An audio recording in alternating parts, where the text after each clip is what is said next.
देख सकते हैं कि यहाँ पे पंजाब, बलोचिस्तान, केपी के पे एक बहुत ही खूबसूरत सा शेर लिखा हुआ है, ए धरती पंज दरियावां दी, ए नगरी ठंडियां छावां दी। शेखुपुरा में वाहिद एक हुनर घर है जिसने कल्चरल डे को फ़रोग दिया है। यहाँ पे तमाम सूबों के स्टॉल लगाए गए, उसको रिप्रेजेंट किया गया। ये हमारे लिए बहुत ही एक बाइसे फ़ख्र की बात है कि यहाँ पर हमारे कल्चरल डे को फ़रोग दिया जा रहा है। इसके बारे में तमाम लोगों को आगाह किया जा रहा है। मौजूद हैं जिन्हों का ताल्लुक़ सियासी घराने से है, जिन्होंने सियासी और समाजी खिदमात बहुत सारे अंजाम दिए हैं। यहाँ पे मौजूद हैं, ये हमें बताएंगी आज के इन्होंने कल्चरल डे को यहाँ पे किस चीज़ की फ़रोग देने के लिए यहाँ पे मौजूद हैं। आज हमसे इनसे जानने की कोशिश करेंगे। जी अस्सलाम वालेकुम। वालेकुम अस्सलाम। माशाल्लाह, आप एक सियासी घराने से ताल्लुक़ रखती हैं, आपने बहुत सारी समाजी खिदमात भी अंजाम दी हैं। आप मुझे बताएं कि ये कल्चरल डे को फ़रोग देने का जो आइडिया गवर्नमेंट सतह पे है, इसको आप अहमियत के बारे में क्या कहना चाहेंगे?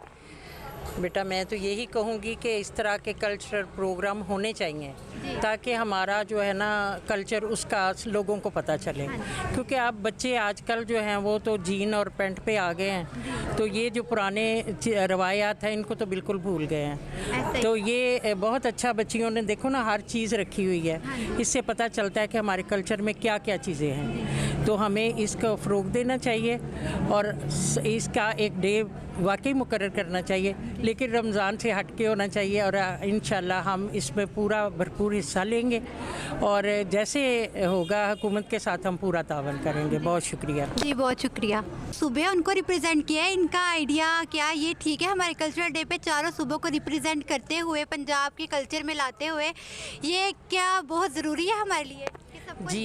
जी बेटा, इसलिए कि हम एक हैं, हम सब मुसलमान हैं और हम सब एक हैं और हमें एक दूसरे का कल्चर को फ़रोग देना चाहिए ताकि एक दूसरे की पहचान रहे। ये हमारे लिए बहुत ज़रूरी है। तो मैं बहुत शुक्रगुज़ार हूँ अपने भाइयों की और आपकी।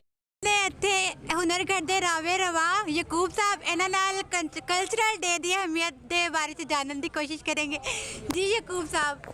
जी, मैं आज के दिन के बारे पंजाबी च गल करांगा। कल्चर डे नू हम बड़ा असी बहुत विरसा है तो जिन्हों असी भुलते जा रहे हैं। तो मैं एक शेर नाल इस तरह कहांगा, मैनू बहुत बारी लोगों ने कहा तू पंजाबी ज़बान नू बोलना छड़ दे। मैनू बहुत बारी लोगों ने कहा पंजाबी ज़बान नू बोलना छड़ दे।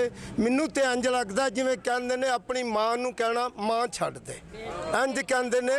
मैनू तो ऐसे लगता है जैसे कहंदे ने अपनी माँ नू कहना माँ छड़ दे।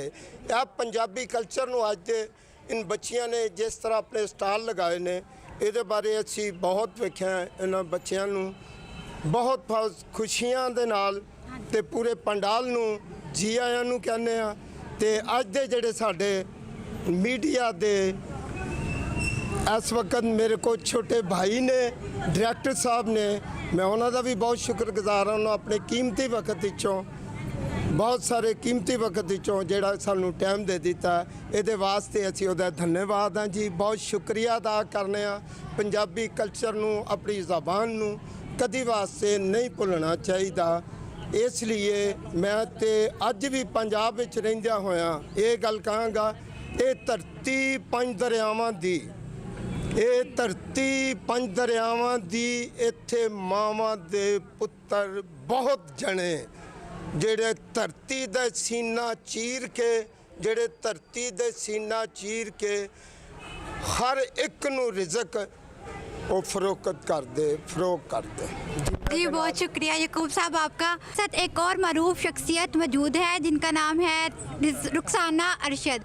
ये ख़वातीन सहूलत घर के नाम से इन्होंने कौंसल हाउस में एक दफ्तर बना रखा है। ये बहुत बड़ा कारनामा सर अंजाम देती हैं। ख़वातीन को जो भी मुश्किलात पेश आती हैं, चाहे वो निकाहनामे के हवाले से हो, डेट ऑफ बर्थ के हवाले से हो, रजिस्ट्रेशन के हवाले से हो, ये बच्चों की रजिस्ट्रेशन के हवाले से हो, ये उनका मसला हल करती हैं। और लोगों की बातें भी जाहिर सी बात है सुननी पड़ती हैं, लेकिन फिर भी इन्होंने हिम्मत नहीं हारी और ये अपना काम बिल्कुल वैसे ही सरअंजाम दे रही हैं। हम इनसे इस कल्चरल डे के बारे में जानने की कोशिश करते हैं कि ये इनका इसके बारे में क्या ख्याल है। जी अस्सलाम वालेकुम। हाँ जी, मैनू अज का दिन जो